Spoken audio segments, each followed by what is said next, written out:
Do you want to subscribe to our channel before traveling the mountain of knowledge? Don't forget to click on the bell. Let's start.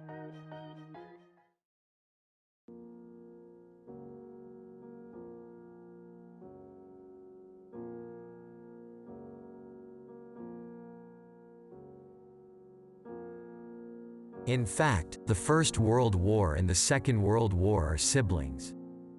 The Treaty of Versailles, signed at the end of World War I, placed some very harsh restrictions on Germany, which created a feeling of resentment among the Germans. Due to the financial depression of the 1920s, Germany simply did not have the funds to pay the reparation fees demanded by the treaty. The government started printing more money for debt payments and foreign currency purchases.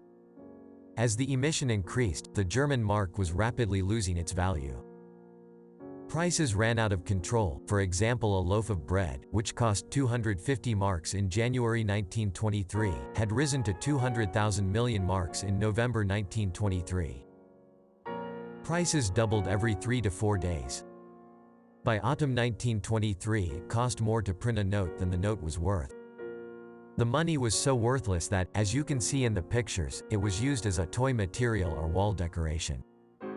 During the crisis, workers were often paid twice per day because prices rose so fast their wages were virtually worthless by lunchtime. Some stories about this period are still told. For example, the suitcase of a man who took his salary was stolen, but because the suitcase was very heavy, the thief gave the money to the owner and only took the suitcase.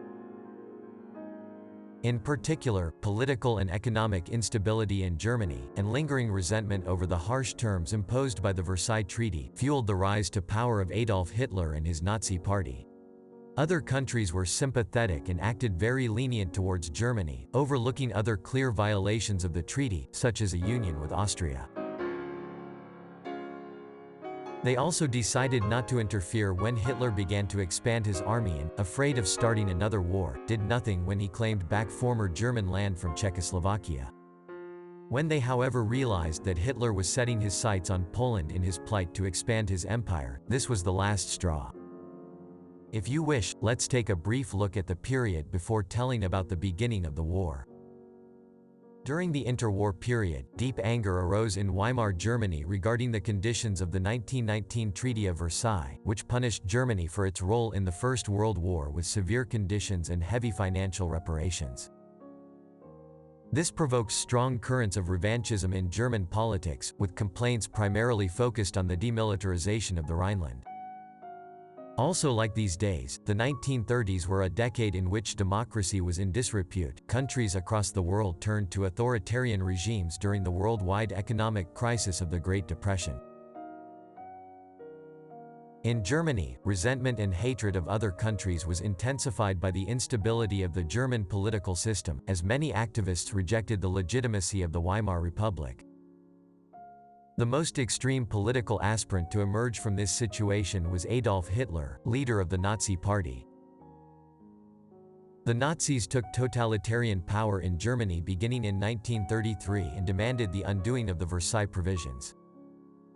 Their ambitious and aggressive domestic and foreign policies reflected the Nazi ideologies of anti-Semitism, unification of all Germans, the elimination of Bolshevism, and the hegemony of an superior Aryan race over subhumans such as Jews and Slavs. Also, Germany was not the only country in which it was confused.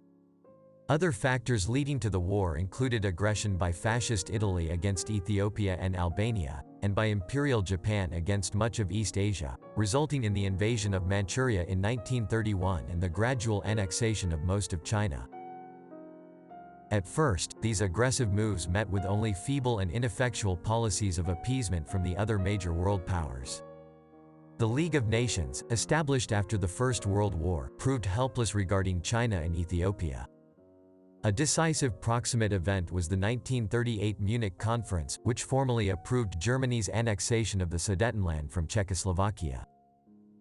Hitler promised it was his last territorial claim, but in early 1939 he became even more aggressive, and European governments finally realized that appeasement was not guaranteeing peace. Britain and France badly fumbled diplomatic efforts to form a military alliance with the Soviet Union, and Hitler instead offered Stalin a better deal in the Molotov-Ribbentrop Pact of August 1939. At the same time, an alliance formed by Germany, Japan, and Italy led to the establishment of the Axis powers. While all this is happening, between 1919 and 1939, Poland pursued a policy of balancing between the Soviet Union and Nazi Germany, seeking non-aggression treaties with both. In early 1939, Germany demanded that Poland join the Anti-Comintern Pact as a satellite state of Germany. Poland, fearing a loss of independence, refused. Poland's refusal has gone into orbit the Hitler and got the idea of invading Poland. To deter Hitler, Britain and France announced that an invasion would mean war and tried to convince the Soviet Union to join in this deterrence. The USSR, however, gained control of the Baltic states and parts of Poland by allying with Germany, which it did through the secret Molotov-Ribbentrop Pact in August 1939. London's attempt at deterrence failed, but Hitler did not expect a wider war. Germany invaded Poland on September 1, 1939, and rejected the British and French demands that it withdraw, resulting in their declaration of war on September 3, 1939, in accordance with the defense treaties with Poland that they had signed and publicly announced. Germany attacked the Soviet Union in June 1941. Hitler believed that the Soviet Union could be defeated in a fast-paced and relentless assault that capitalized on the Soviet Union's ill-prepared state, and hoped that success there would bring Britain to the negotiation table, ending the war altogether. On the other hand, the U.S. government and the American public in general had been supportive of China, condemning the colonialist policies of the European powers and Japan, and promoting the so-called open-door policy. Many Americans viewed the Japanese as an aggressive and inferior race. The nationalist government of Chiang Kai-shek held friendly relations with the United States, which opposed Japan's invasion of China in 1937 and considered it a violation of international law and of the sovereignty of the Republic of China. It offered the nationalist government diplomatic, economic, and military assistance during its war against Japan.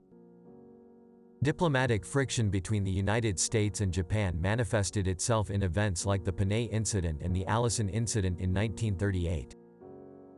Taking advantage of the situation, Thailand launched the Franco-Thai War in October 1940. Japan stepped in as a mediator in the war in May 1941, allowing its ally to occupy the bordering provinces in Cambodia and Laos. In July 1941, as Operation Barbarossa had effectively neutralized the Soviet threat. The United States reacted by seeking to bring the Japanese war effort to a complete halt by imposing a full embargo on all trade between the United States to Japan on August 18, 1941, demanding a Japanese withdrawal of all troops from China. Japan was dependent on the United States for 80% of its oil, resulting in an economic and military crisis for Japan that could not continue its war effort with China without access to petroleum and oil products. On the 7th of December 1941, without any prior declaration of war, the Imperial Japanese Navy attacked Pearl Harbor with the aim of destroying the main American battle fleet at anchor. At the same time, other Japanese forces attacked the American-held Philippines and the British Empire in Malaya, Singapore, and Hong Kong. The following day, an official Japanese declaration of war on the United States and the British Empire was printed on the front page of all Japanese newspapers' evening editions. International time differences caused the announcement to take place between midnight and 3 a.m. on the 8th of December in North America and at about 8 a.m. on the 8th of December in the United Kingdom. Canada declared war on Japan on the evening of the 7th of December. A royal proclamation affirmed the declaration the next day.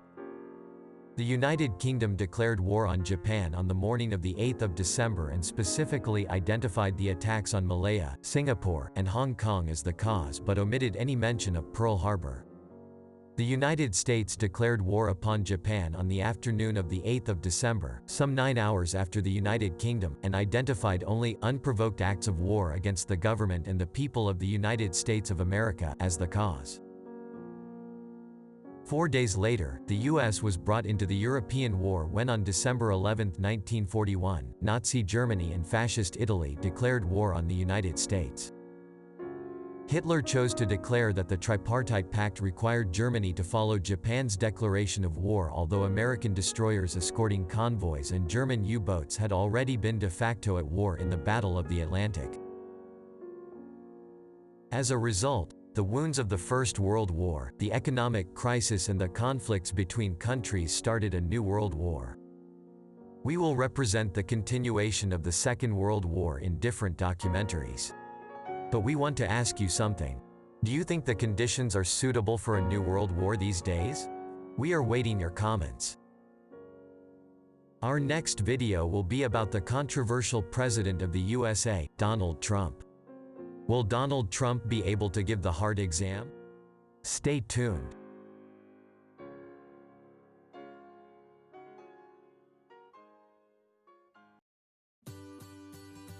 The sources of all the information said in this video are given in the description section. Please comment to make corrections or additions. If you still have not subscribed, you can subscribe and like the video. Take care yourself. Ciao ciao.